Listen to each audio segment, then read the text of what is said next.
Hello, everyone, and welcome to Moving Conversations. I'm your host, James Kern. Glad to be with you today. I'll have Lyndon Wilson with The Difference podcast and radio co-hosting with me today. There you are, Lyndon. How are we?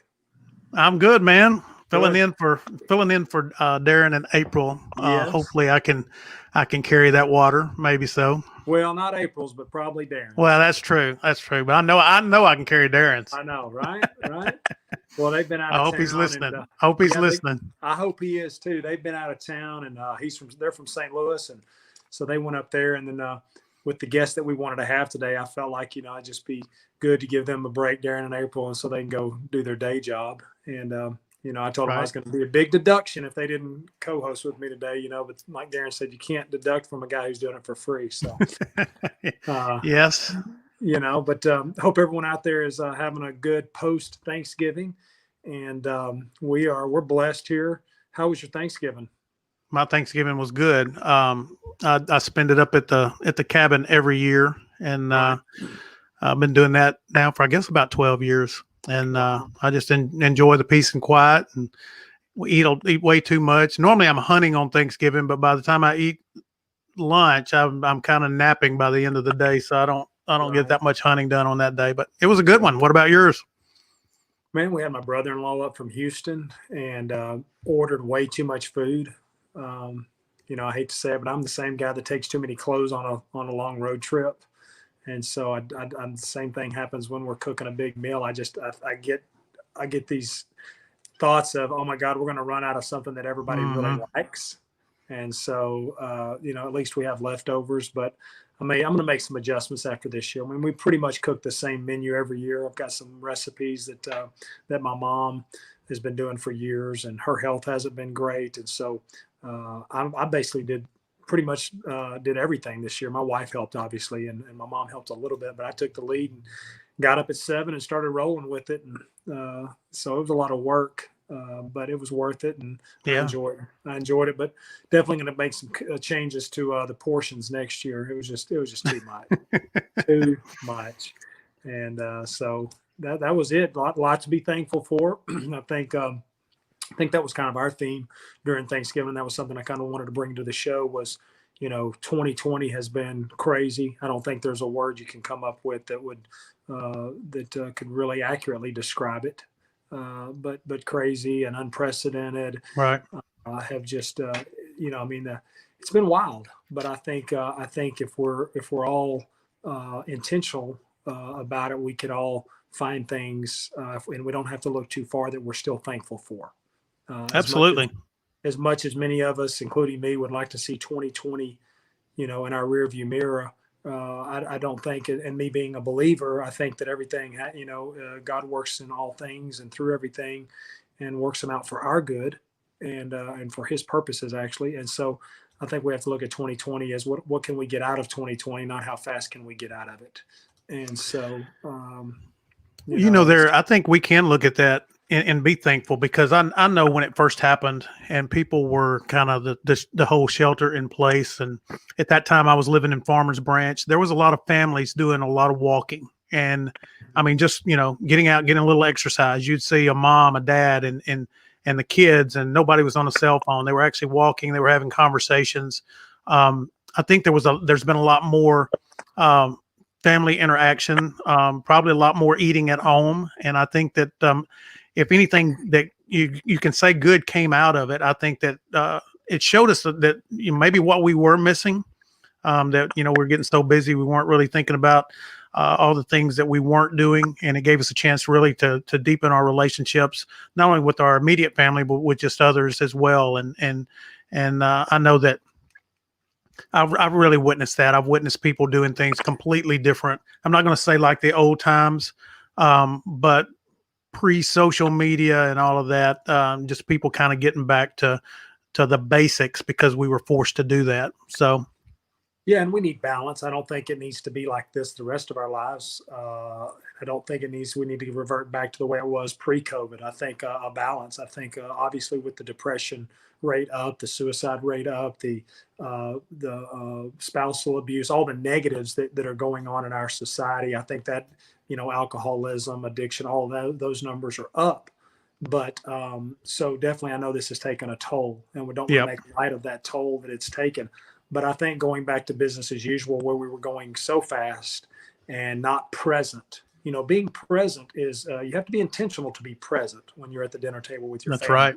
or you're in a meeting, or you're on the phone with somebody. I mean, multitasking is something that I've always tried to, taken pride in. But there's sometimes multitasking takes you away from what your purpose is, and for that moment. And so I listened to a guy named Kevin Elko, Dr. Kevin Elko, and he's a coach to a lot of sports programs. In fact, he's works with Alabama and Nick Saban, and he talks about be where your feet are. And I Hmm. talk to my boys about that. Let's be where our feet are. And our feet are in 2020 right now. And so there's a lot of lessons that hopefully we've learned, and that time with our family, taking those walks, um, putting a puzzle together. You said you don't want to be old school. You're not going to say it's old school, but putting a puzzle together is old school, right? Right. And we put a couple of puzzles together. And so, things like that, I think we need to continue to be intentional about, even when COVID's lifted at some point and the threat of, getting really sick and all that is gone. But Absolutely. yeah, I'm Absolutely. blessed, man. I'm blessed. Well, you our got a boy that just had a birthday, right? I did. He turned 15 on Sunday, and I tell you what, I've never really posted anything, and I'm not being negative or critical of anybody that does this, but a lot of my friends, every time it's somebody's birthday in their family, they post it and put pictures and all of that. And I've just never really done that because, one, my son's not really going to see it and all of that. But I have a lot of people that know my boys and have invested in my boys, and so I thought, I'm going to post something this year, and it was really therapeutic for me, just going through my camera roll and finding some pictures of him. That took back down memory lane. And it makes you happy and makes you sad all at the same time, because I think Hmm. about time lost, and golly, what was going on back when he was 5, and what was I thinking back then, and how have I been able to achieve goals that I had back then for him or for us. And so you don't get any do-overs with these kids, though. And No, you so don't. you gotta really invest in them and slow down, and make sure your priorities are in line. And so it's been good. He's a great son. He's got a heck of a work ethic and passion for life, and I've been really blessed. So Well, good it deal. was good. So glad he's had a happy 15th birthday. I know I got another one coming up. He'll be 12 in January. So we threw Jackson, my 15-year-old, a surprise party. He's had parties before, but never a surprise party. So Cooper, of course, asked me, "Am I going to get a surprise party?" And I said, Well, now it "Well, if won't I be a tell you you're going to surprise. get it, if I tell you it's a surprise, it won't be a surprise, right?" So Right. we'll see. We'll see how that one goes. But definitely blessed, man. And I tell you what, your son Dane, man, he's killing it over there with their credit repair business, man. They He is really, really proud of him. I mean, his work ethic is just unbelievable. The things that he's doing, the people that he's helping. I mean, he's just, um, I've told the story before. I'm kind of like the hair club for men guy. I got into credit repair because I went through a divorce and destroyed my credit. And it was either I fix it or it didn't get fixed. And that's how I got into credit repair. Dane, fortunately, has never had that experience, but he still has the same passion to help people. Mhm. And I think it's because from the 8th grade on up, he was around me and he heard those stories. I mean, one of the stories I had was, first I met this woman, first phone call conversation we had, and she was crying because a house she had been in for 5 years that she'd been leasing, they were needing to sell it, and she was going to have to move. She really liked the house, but she couldn't qualify. And so the first conversation we had, she was crying. The last one, not the last one we ever had, but with the last one in that process, she was crying because she'd just gotten the keys to the Mhm. house she'd been leasing. And I think that for Dane, those kind of stories really impacted him on how you could really help someone turn their life around and have such a big part in that. And he's really taken that to heart. And not only is he building a great business, but he really does care and help so many people. And I'm proud of that. Yeah, I think talking to Dane for 5 minutes, you get that sense from him that, and even if he wasn't in the credit repair business, he would do something, and because he enjoys people and helping people and being a part of that process. I've been very impressed with Dane, and we had the privilege of moving him recently, And so he was great to my guys. I tell you, you find out a lot about people on how they treat your movers. Yeah. I hate to say that, but I've had some people I've gone to church with or people I've known, and boy, I tell you what, they turned into somebody that I didn't know when we moved them. And so, I like to hear from the customer how the movers were, and I always ask the movers, how was the customer? Right. And so it's good. But speaking of being thankful, and speaking of people that like people and invest in people, we've got 3 great guests today. We've got 3 wonderful guests. I'm excited that they're taking time out of their day to come on with us, and we'll introduce them one at a time here as we bring them on. But I guess it's time. I mean, you're the producer, right? Is it time to bring on Mark Koretsky? It is time to bring Mark let's on. Bring on Mark, and I'll. What's up, fellas? Hey, Mark, how are you, bud? Living the dream, man. That's one day at a time.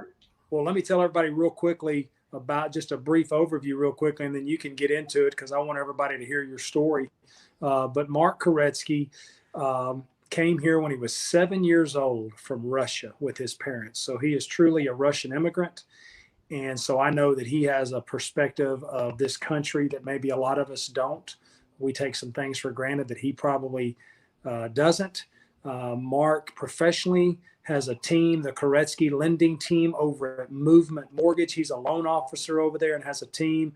And I tell you what, hearing the numbers that you shared with me previously, Mark, about what y'all are doing this year, you've definitely not let COVID get in the way of working your tail off, because you guys have been turning out the loans, and not just the refis. There's a lot of mortgage guys out there and making a lot of doing a lot of business this year with the refis, but Mark has been doing it with the buyers out there and putting the work in for that. So Mark, that's why don't you tell us a little bit more about what's going on with you, and we can get right in. Well, it's funny, before we start, you'd mentioned that you wanted to know how the clients treated your movers, and it hit me of like something I tell all of my clients, and everybody knows, like when I'm working with my clients, it's typically the most stressful time of their life, right? Picking up their family, moving, whether it's buying a first house or selling and then buying. But it's even more so for you guys with the moving. I can't even imagine that now that I think about it. Yeah, it's very stressful. It's been a crazy, wacky year. Mortgage more so than real estate really got blessed through it. I was reading some articles over the weekend. Mortgage is one of 2% of industry in America that's actually doing better this year than they were last year.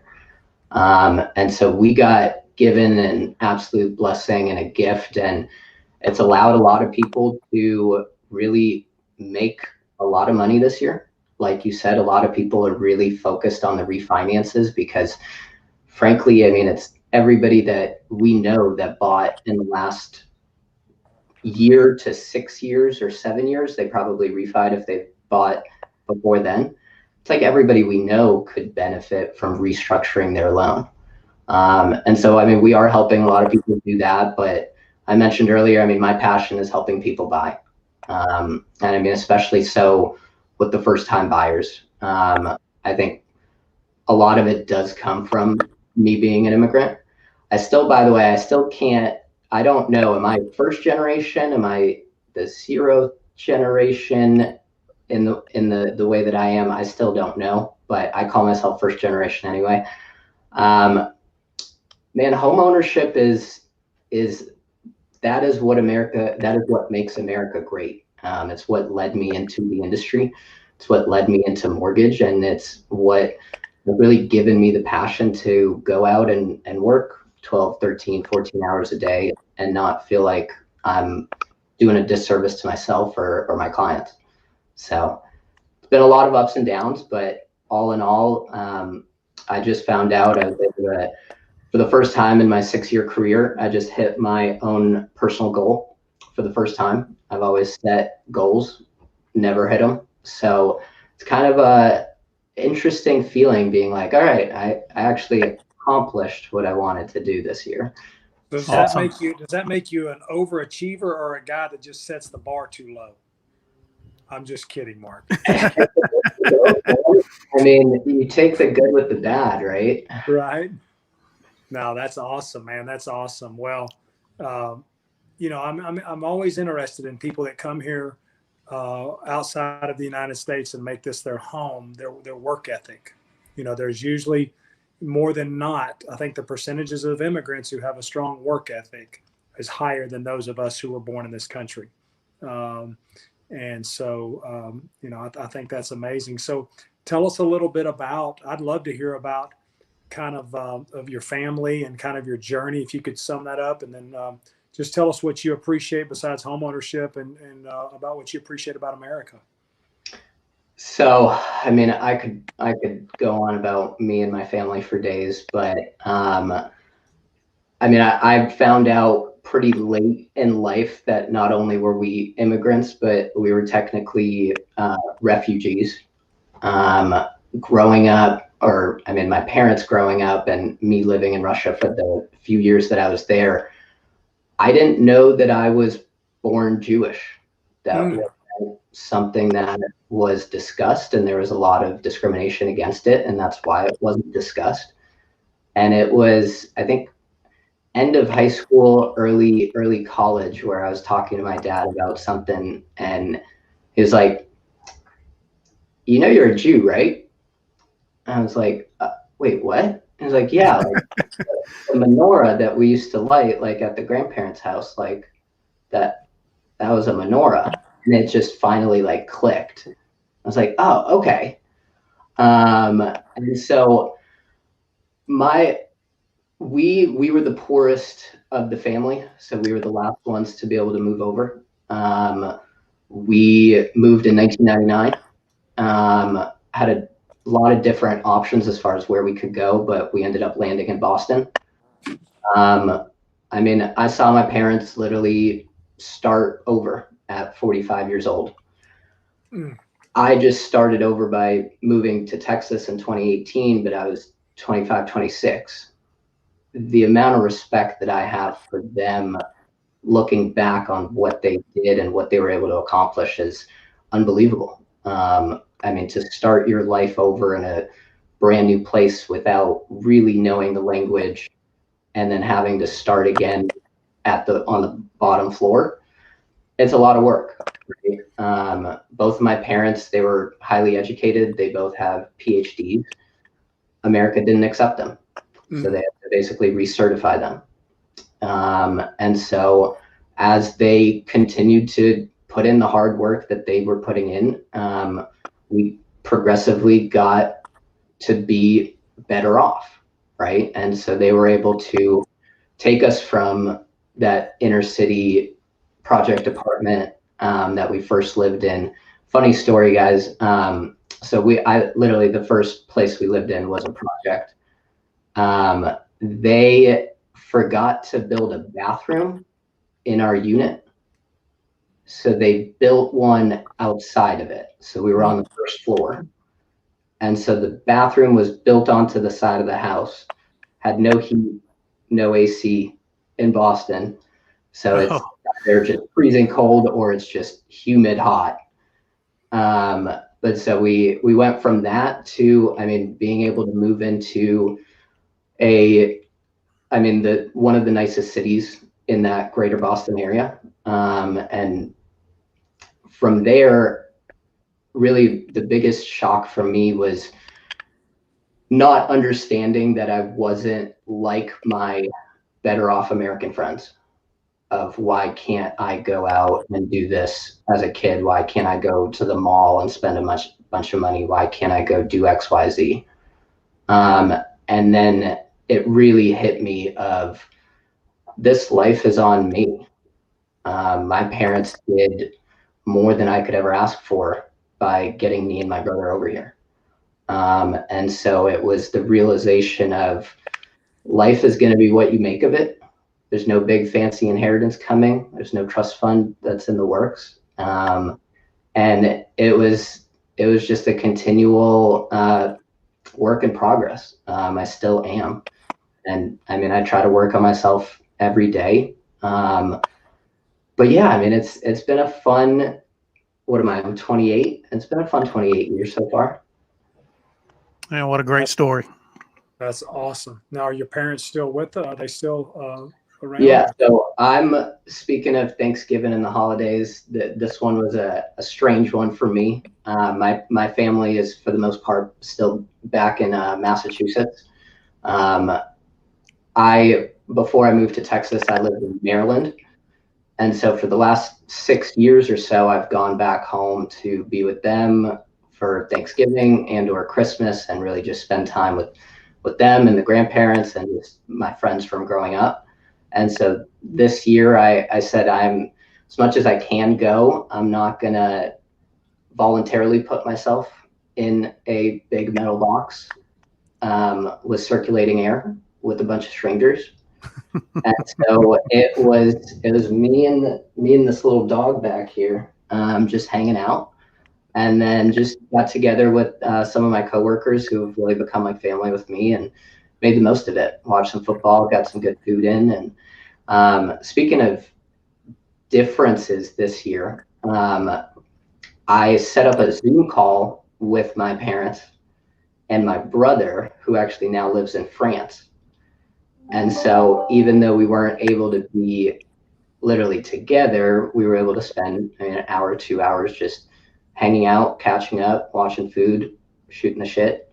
And it was a good time. And so as much as this year's been tough, I think it's given us a lot of opportunity, like you said, to both get back to the basics, but also implement this technology that we have full access to. Right. We're a lot closer than we used to be, just because of Zoom or Facebook video chat or what have you. So I guess I'll shut up for now. I mean, what if you guys have any other questions or comments? I'm an open book, you know that. Well, I appreciate that. I think it's an encouraging story. I think it says a lot about this country, and it says a lot about you and your family and the work ethic that they pass down to you. I think the work ethic is one thing, but I think if we could do the greatest service for our fellow Americans, it could be to send somebody to go live in another country, pick your country around the globe for a year, and compare it to what we have here, and you will come back ever more grateful. I mean, not only the opportunity, but just, I mean, the mix of cultures around this country is unlike anywhere else. I've traveled a lot. I studied abroad in Spain.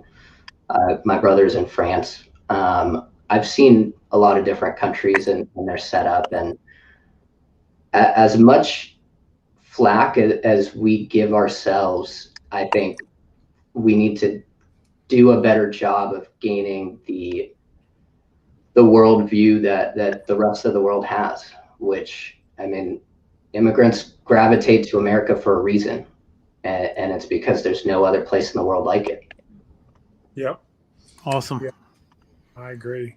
Well, Mark, we appreciate you joining us today, taking time out. So you're not going to take the month of December off now that you've hit your goals, are you? Heck no, man. Okay. We've been working on 2021 goals since I think October. And yeah, I think I 3x'd my business from last year. Awesome. Gonna try to 2x it again this year. It's gonna be a lot of hard work, and it's gonna be a lot of problem solving, but I know it's gonna be fun.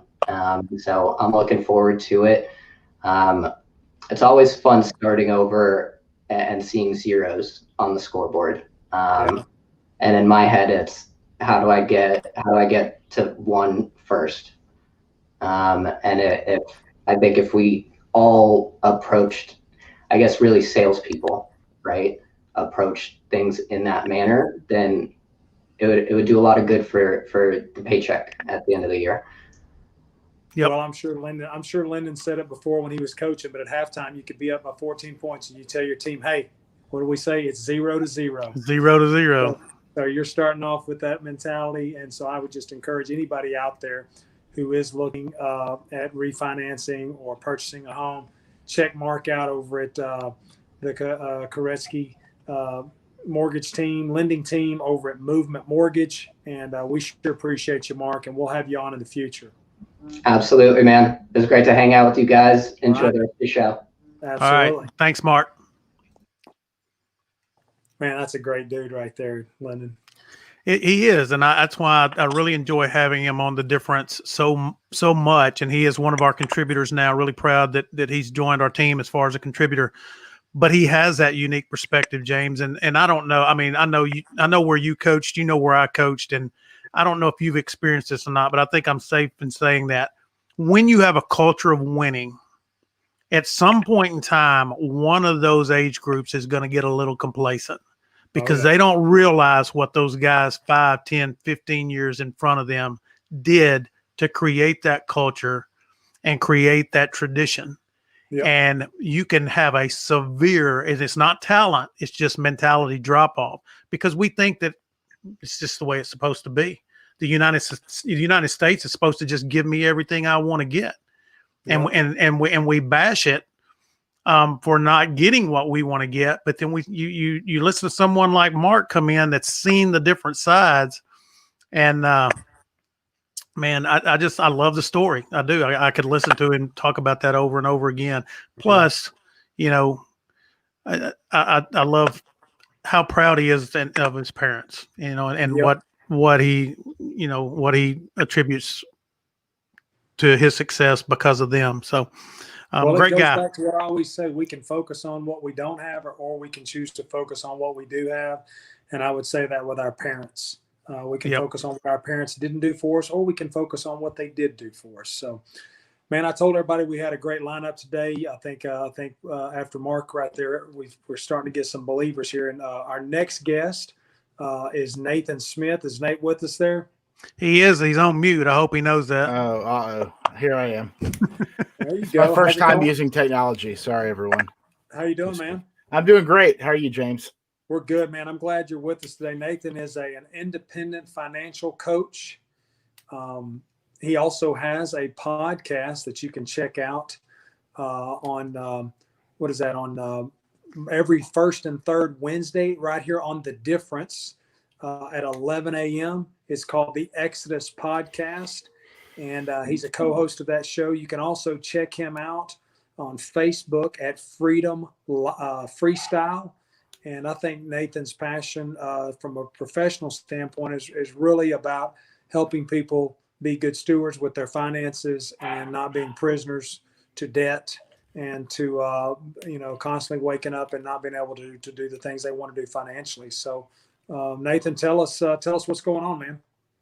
Yeah. First of all, thanks for having me on your show. It's nice to be a guest. We're in our show, we try to have good guests, and it's nice to jump on and see what some of the other people on The Difference are doing. So what I've heard before, and obviously listening to Mark, man, what a fantastic story.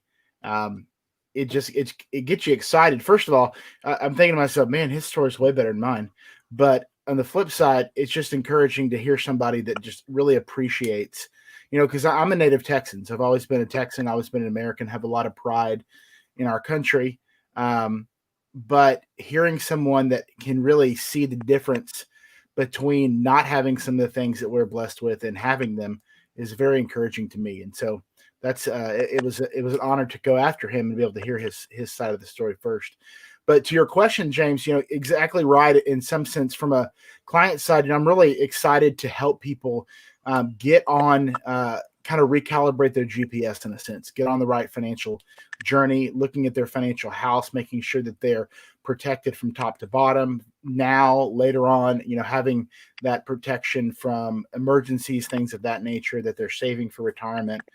But aside of that, a larger part of our show, that's what we do from a business standpoint. But a larger part of our show, the Exodus, is about inspiring people, getting them to realize that there are other ways to live life from a financial standpoint other than just being involved in the corporate world, right? Or the 9-to-5 job. And, some people love what they do. Some people love their job. Some people love working 9 to 5. They're passionate about that. And, for those people, I say, great, do the best you can, be the best employee you can. But for some people, there is a hatred sometimes even of their job, a dread. And to me, that's no way to live.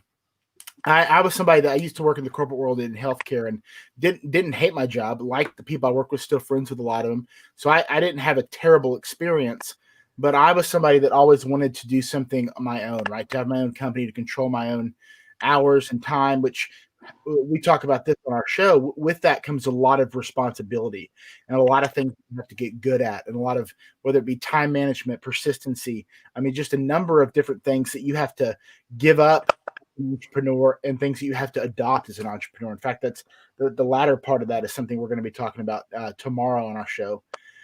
But some bigger passion, I say at least equal, is one, helping clients get on the right path financially, but also helping people realize that there are other options to business, to income in an entrepreneurial vein, rather than just working in the corporate world. So, we bring a lot of people on to work with us, and hopefully we can inspire them to see not only what we do for clients, but that from an overarching business viewpoint, that there are different and better ways to succeed. So that's really the ultimate goal of our show. Is not so much, if people come and work with us, if we're able to help them as clients, whatever the case may be, we're thrilled about that.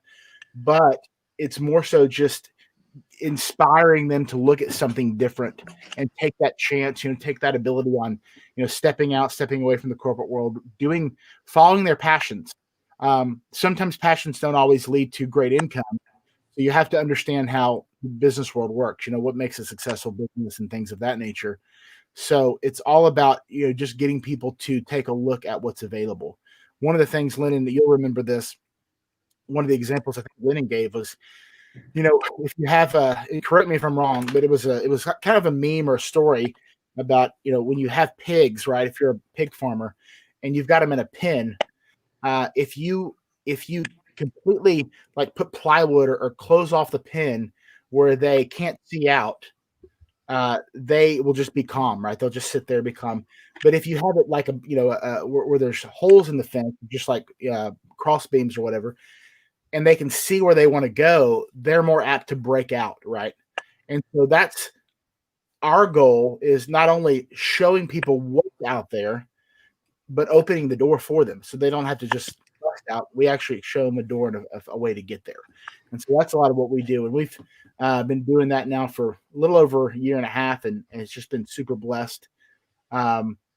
This year, as you talked about it, Mark talked about it, has been, I don't think there's an adjective that you could use that wouldn't be accurate about this year, but it has been a blessing for us, because in the midst of a tumultuous time for a lot of people, it's been a good time to revisit their financial situation. It's been good to look at alternate sources of income or other ways of making money, especially with lots of people losing their job or being furloughed or whatever the case may be. So very cognizant of the stress and the strain that people have gone through this year, but also been very blessed to be able to step into that and actually help lead people in a different direction. So, well, you brought up pigs there. I think I saw Lyndon perk up there being a Razorback, but anyway, that's probably it actually is my own true story. My grandfather shared that with me when I was real young. I was raising pigs and they kept getting out.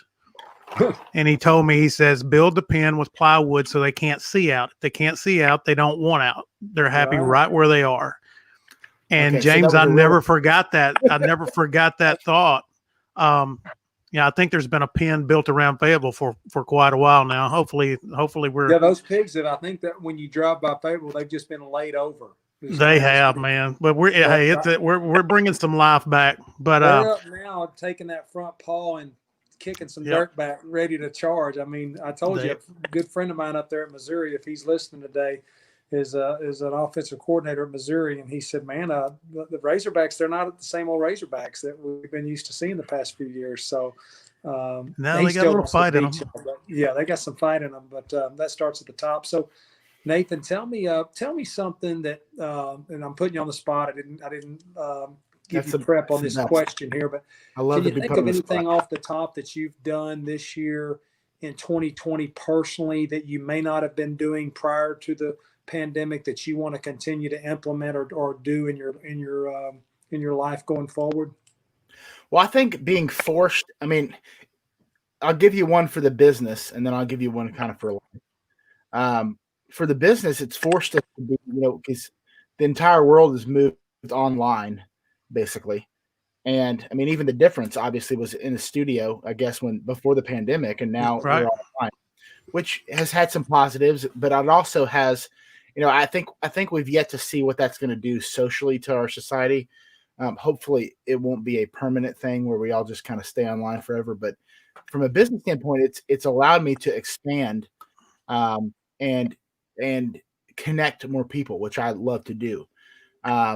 And so, kind of forcing your hand at that, making you do something that you didn't necessarily think about has been a very positive thing that I'm going to continue to do regardless, because it just expands the reach. I've been more cognizant of social media and obviously doing these podcasts.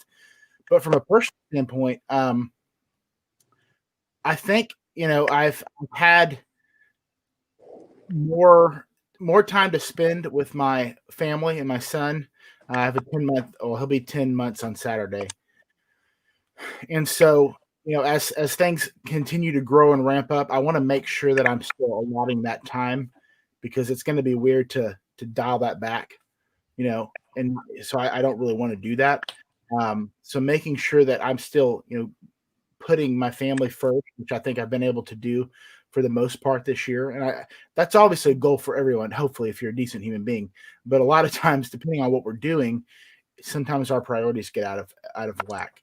And, constantly being reminded of what those priorities are, I think is what I would take away the most, is continuing to find ways through disciplines, through time management and whatnot, to make sure that those are in order, and that I'm, my faith the center, my family, and then going, balls to the walls business, but making sure that's the third priority. Yeah. You have to be intentional. It can get away from you, I tell you. Nathan, you recently had a guest on your show. I can't remember his name. I wish Sheldon. I could, Sheldon Mallory. Sheldon. Do you know that? Do you know him, James? He played at Baylor. Didn't he play at Baylor? Yeah, when did you play, James? Well, I played at Stephen F. Austin, so I didn't play at Baylor, but when did you graduate? I finished up at SFA in spring of '96. My last football season was '95. Okay, I think he played in 90. I think he graduated 90. No, wait. No, I think he's a little. Oh gosh, is it? I'm 47, so I'm not sure how old he is. I think he played in 90 early 90s at Baylor. I think he said early 90s. That's what he said. Yeah, I might have overlapped at some point. What did you play? What position? I was a defensive lineman. Oh, that's what he was, a defensive end. So yeah. Okay. Did you have a question about that, Lyndon? I'm sorry, I cut you off. No, I was mistaken. I thought that James played at Baylor, and I didn't know if he knew who he was or not. Baylor, but he didn't play at Baylor. No. Did you guys play Baylor at all then? No, there wasn't a lot of Division I AA programs playing Division I programs back then. They didn't want to play us. They just wouldn't give you those games because there was more competition for recruits back then. Yeah. There weren't the TV deals. And so we literally would get players that were getting recruited by Baylor and TCU and the smaller schools. We didn't really steal recruits from Texas or Texas A&M unless there was a reason. Like, we had a guy, Jeremiah Trotter, who played in the NFL for a number of years. He was highly recruited by A&M, but then he got a knee injury, and so we were able to get him. And there were several players like that, but we didn't. So we didn't. Those schools didn't play us. There really wasn't any advantage for them to play us and give us any opportunity to show them up. But I played with a transfer guy named David Loeb, who transferred from Baylor. He was a really good running back from there. So, didn't Jeremiah Trotter play for the Eagles? Yeah, he did. Redskins and the Eagles. Yeah. He was a beast. He showed Yeah. up from Hooks, Texas, and it was like, okay, why'd you stop here? Why didn't you just go straight to the NFL? He was a man. I mean, he was a man. So Yeah, he was, so he would have played. How long did he play? He played for a while in the NFL, didn't he? oh yeah, Yeah. I would say 8 to 10 years. Yeah, which is a long time. I mean, he was a Pro Bowler at oh some yeah, point. no, he was a Yeah. man. I'm saying He was the real deal. Yeah, he was tough as nails, man. Great guy. Great guy. Did he play with Arrington at Washington? I think so. Yeah. So he was probably playing the game that they ended Troy Aikman's career in '99. If he was there, I don't know about that one. Maybe I don't know if he was at the Eagles then or not, but I thought he went Eagles, Redskins, Eagles, but I may be wrong. I thought he ended up. I can't remember exactly. But well, Nathan, if anybody wants to check you out, you guys are on. Like I said, y'all are on the first and third Wednesday every month at 11 a.m. That's the Exodus podcast, and then they can check you guys out on Facebook at Freedom Freestyle. Is that correct? correct. Awesome. Well, I appreciate you coming on, Lennon. You got anything else there for Nate? Nope, nothing. But I will see him tomorrow, I suppose, at your regular same bat time, same bat channel. It's the first Wednesday. Check him out. I like what you guys are doing. It's not just about telling people how to invest in the stock market, but really about opening up people's eyes to opportunities. No, in fact, I never talk about the stock market. Exactly. Exactly. Perfect. Okay. You get dangerous territory when you come online and recommend investments for people. That's a dangerous territory. That's like giving legal advice. You're in trouble if you do. Yeah, really. They frown on that. So I try to stay away from it. So. Have a blessed week, and you guys kill it as usual tomorrow at 11 o'clock, okay? Absolutely. Thank you, guys. Thanks. All right. Thanks, Nate. Man, we're killing it today, Lennon. I mean, with our guests, not me and you, not you. No. We thank God they're carrying the water for us, but Well, you got to know how to pick them. You know what I mean? You got to know how to pick out talent, and then let the talent get out there. You can't hold talent down. So, Mark and Nathan, great guys. They're hard workers, but there's that commonality right there with both of them. I think it's easy to pick up on. They have a passion for people. Yep. And I like doing business with people who like people. I've done business with people before who just really didn't like people, and they made a bunch of money or they did a good thing, a good job, but it was just different. You could just tell they just weren't into people. You don't know. You never know where you stand with those people, and I want to know where I stand with folks, and when we talk about the difference, and me being in around this for 18, 20 years. There are commonalities that people share and that make the difference. They really do. I mean, and if you sit there and you study people long enough, but what I think the biggest benefit for me or the enjoyment that I get fulfillment out of doing the difference is just getting these people and having these conversations like we're having today. And of course, I've heard Mark's story several times, but I love for other people to hear it. I know what Nathan's trying to accomplish with Freedom Freestyle and the Exodus. They really are trying to change that mindset that a lot of us, through no fault of anyone, we were just raised a certain way. We were raised to believe and raised to think a certain way. And a lot of times, James, that's put limits on our talent, on our ability to do some things that we want to be able to do. So Nathan and Blake they're working to help break down some of those boundaries. And then, of course, we got another good guest coming on here. And she's doing some crazy good things. She is. Holly Haggard. Is Holly with us yet? I'm bringing her on now. I think we got audio only. Okay, that's all right. Hey guys, how are you? Hi Holly, we are fantastic. The question is, how are you? I'm doing good. I'm slammed busy, and that's always a good thing. Well, real quick, let me tell, and I'm probably a lot of people out there already know who you are, but Holly has a podcast here on The Difference, and she does that every Wednesday at 3 p.m., and it's titled The Good Human Series, and Holly is doing some really great things with the Good Human Series. A few weeks back, She opened a lot of people's eyes to what's going on in the human trafficking world. Man, that was a powerful show. And it was probably more than a few weeks ago. What was that? About 6 weeks ago or 5 weeks ago? Yeah, that was actually my first show. Right. Was regarding human trafficking, and then my second show. So at that time, I was just going monthly with my podcast, and my first two shows were about trafficking, and then my previous show last week was regarding small businesses and trying to bring awareness to some small businesses around here in the Prosper area, just to kind of help some people out.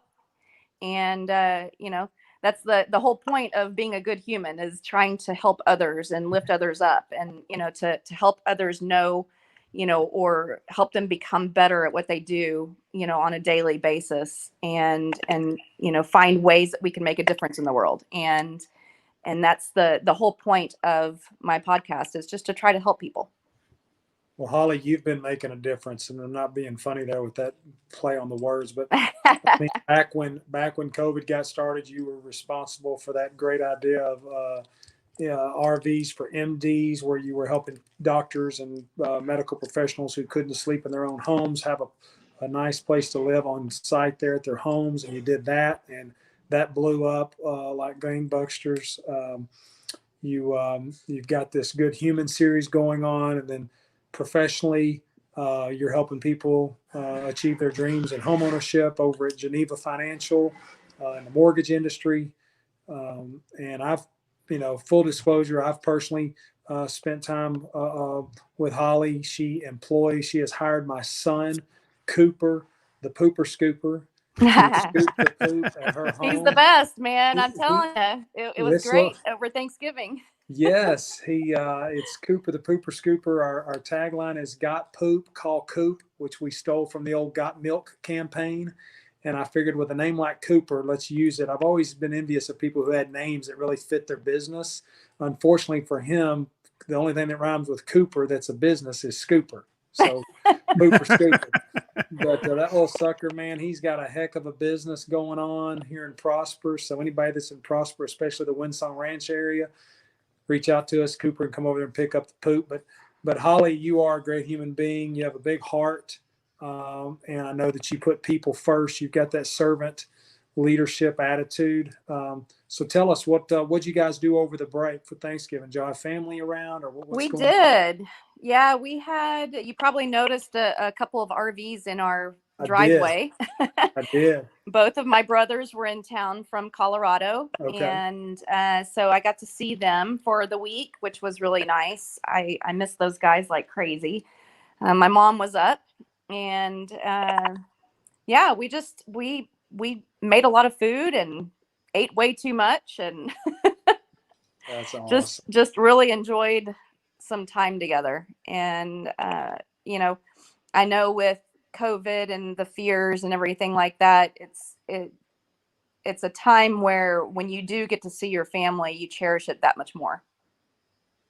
No question. That leads me, I was going to ask you, like I asked Nathan, is there something personally that maybe you guys have started doing this year because you had more time on your hands at home, or something that you weren't doing before, or maybe you're doing more of now that you'll want to continue doing as we go into 2021?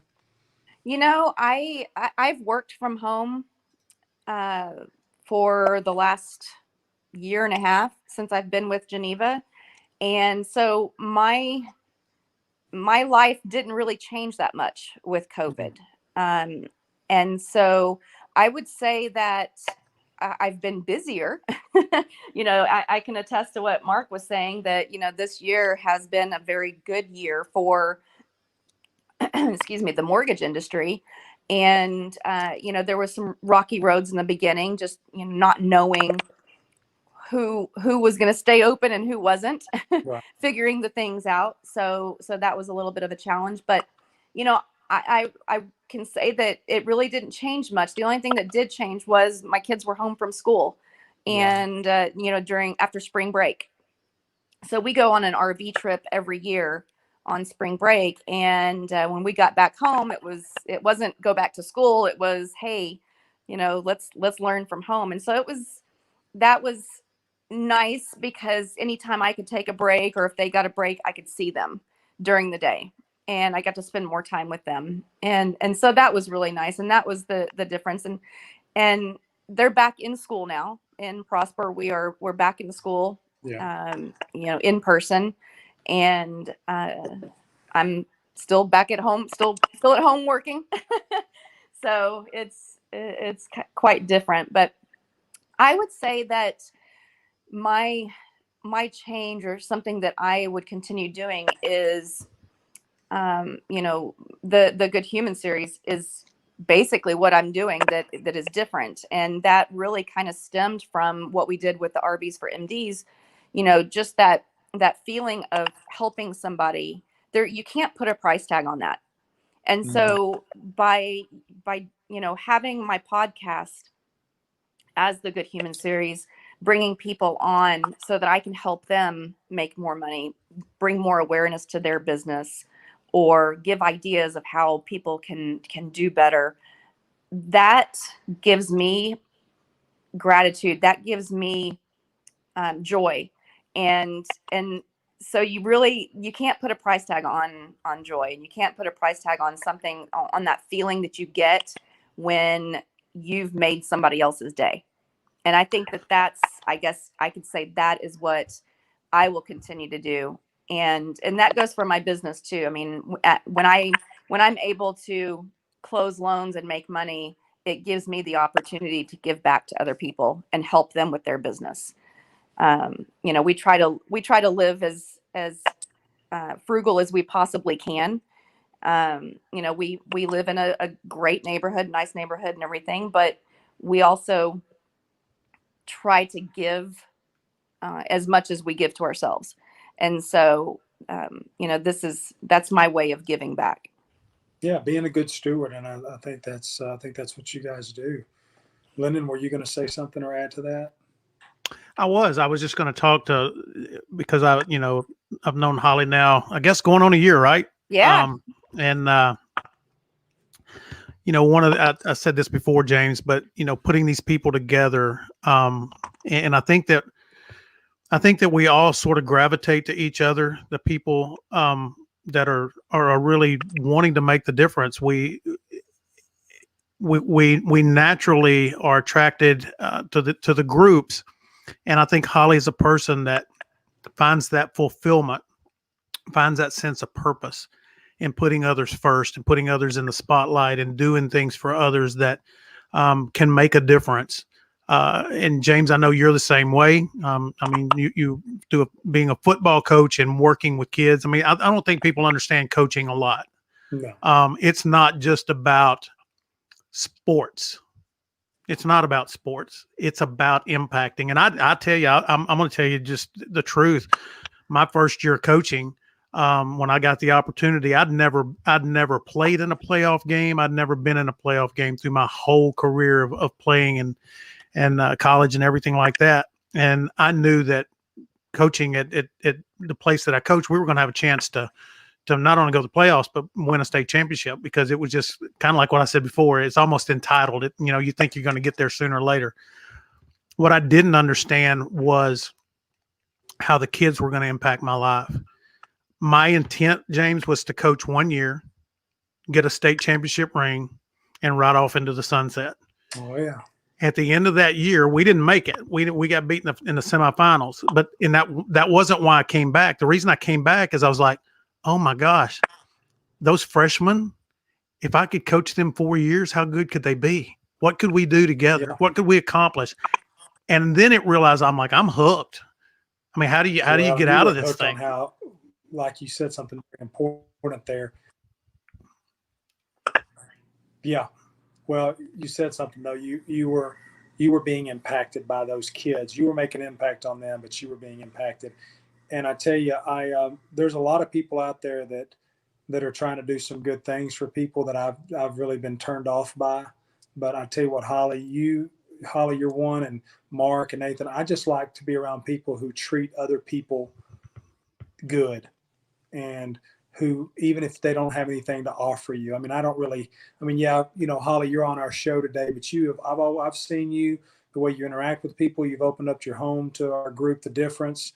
And I just have to commend you. I think you're living out what you set out to do in your show about the Good Human series. You're a good human, and I really appreciate the way you treat people, regardless of what they have to offer you. If they don't have anything to offer you, I think you're consistent in the way you treat people. And it's we're 3 for 3 today on having people on our show, Lyndon, who like people, who enjoy people, and appreciate people from all different walks. And Holly, I think that's why you're successful. I mean, you get all these things going out of a passion for people. You know, my dad told me one time, or it actually wasn't my dad. It was an attorney that was a friend of my dad's back in Long Beach. He said, figure out what you like doing and then go figure out a way to make money doing it. And I think you start with that, Holly. You saw a need with the medical professionals. You see a need for getting stories out there that the community needs to hear about, and you worry about how to make money or how that's going to benefit you later. And I think, Lyndon, you do the same thing with The Difference. You first figured out, how could I serve and impact those who have trusted me with my networking and my real estate training classes and all that. And it's always been about putting us first and giving us an opportunity.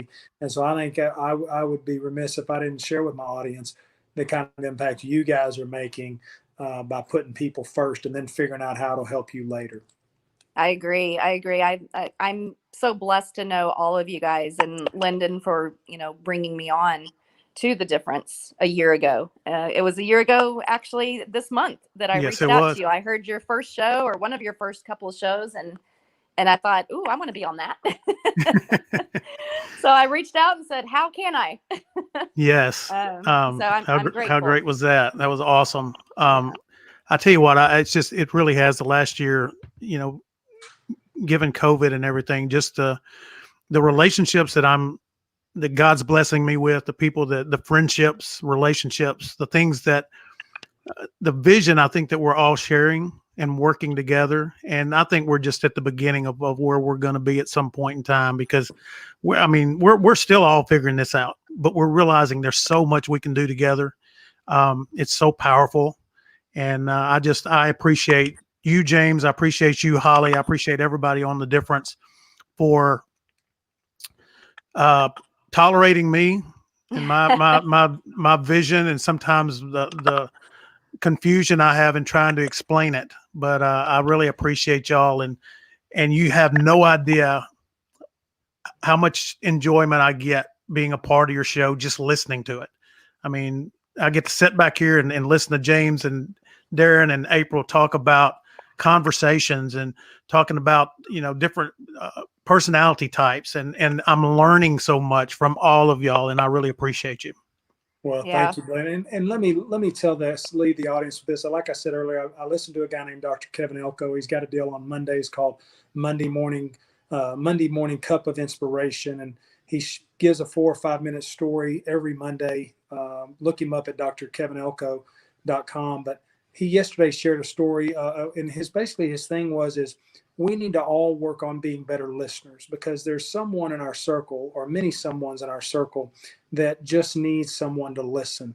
Don't need a solution, don't need somebody to fix every problem. They just need somebody to listen. And I think when we all, starting with me, become better listeners, we can really impact those around us and make a difference at being better listeners, because we all want to be heard, and we all need to be heard. And we want to just know that there's somebody out there who will listen. So I would encourage everybody during this holiday season that we're in to just stop down and listen to someone close to you. And I think we'll learn a lot about each other and learn a lot more about what's really going on, and be present while we're listening.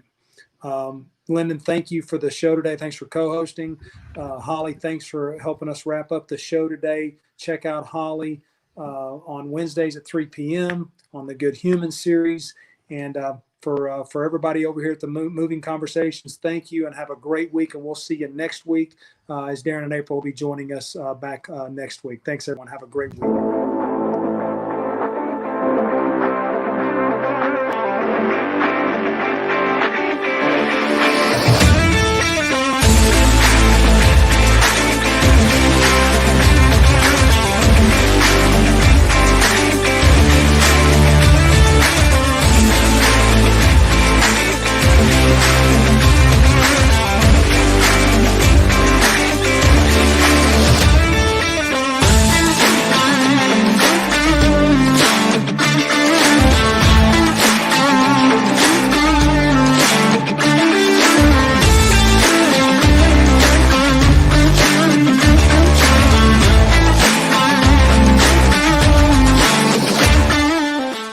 The Difference is a proud supporter of the following nonprofits.